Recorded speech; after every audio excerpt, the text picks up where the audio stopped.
10:30 का half time था। बच्चे हंसी खुशी मैदान में खेल रहे थे, लेकिन मरियम हमेशा की तरह अकेली बेंच पर बैठी थी, इस दरख्त के नीचे, जिसे सब पुराना नील कहते थे। दोस्तों ने कई बार कहा था वहां मत बैठा कर, इसके नीचे कुछ है, लेकिन मरियम हंसी।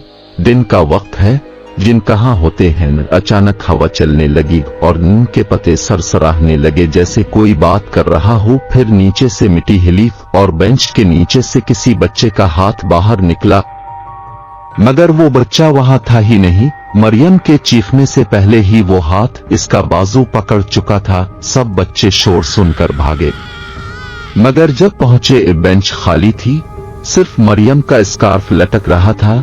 इस दिन के बाद जो भी इस बेंच के पास बैठता, इसके कान में कोई सरगोशी करता, मेरी जगह वापस कर दो।